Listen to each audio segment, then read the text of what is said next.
इज़ा मरिज़्तु फ़हुव यशफ़ीन। बिस्मिल्लाहिर्रहमानिर्रहीम। अस्सलाम वालेकुम। रेडीमेड इलाज चैनल पे खुश आमदीद। उम्मीद है सब दोस्त खैरियत से होंगे। बहुत से लोगों को जिस्म के मुख्तलिफ़ हिस्सों पे मोह के या मस्से निकल आते हैं जो कि जिस्म पे बहुत ही बदनुमा दिखाई देते हैं।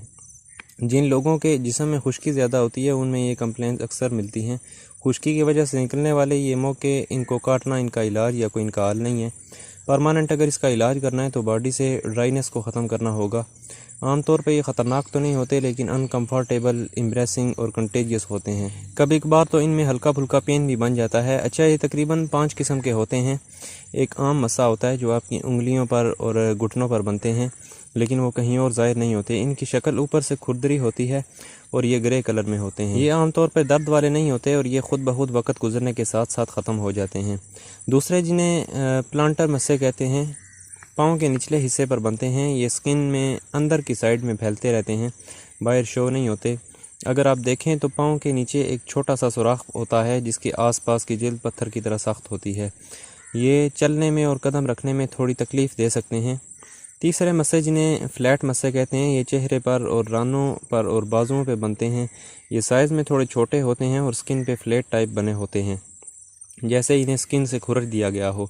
ये ज़्यादातर बच्चों में आम होते हैं और ये मेल मिलाप में आगे ग्रोथ करते रहते हैं। आगे फिर फिलीफॉर्म मस्से आपके मुंह या नाक के इर्द गिर्द और कभी कभी आपकी गर्दन पर या आपकी थोड़ी के नीचे उगते हैं। ये भी कंटेजियस होते हैं और जिस्म के और हिस्सों पर भी फैल सकते हैं।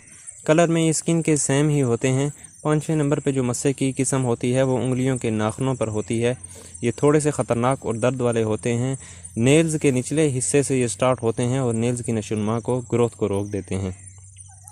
इसी तरह मोके भी होते हैं जो बॉडी के मुख्तलिफ हिस्सों पे निकल आते हैं और तादेर रहते हैं। वैसे तो मोकों का कोई बैड इफ़ेक्ट नहीं है बॉडी पर, मगर ये बदनुमा लगते हैं जब कभी सामने नज़र आते हैं। अच्छा, कुछ लोग इसे काट देते हैं। मैंने बताया इसे काटना या खुरेदना या इस पर कोई ऐसी चीज़ लगाना कि ऊपर से जल जाए तो ये इसका कोई हालिया इलाज नहीं है, बल्कि ये और ख़राब कर देता है क्योंकि इसकी जड़ें बॉडी के अंदर फैली हुई होती हैं।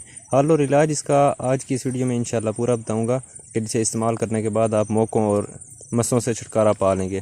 दोस्तों, बहुत ही ज़्यादा अच्छी मेडिसिन पर वीडियो बनाता हूँ, रिव्यू देता हूँ, इसलिए आप जल्दी चैनल को पहले सब्सक्राइब कर लें। अब चलते हैं इसके असल इलाज की तरफ। होमियो की मेडिसिन बताऊँगा।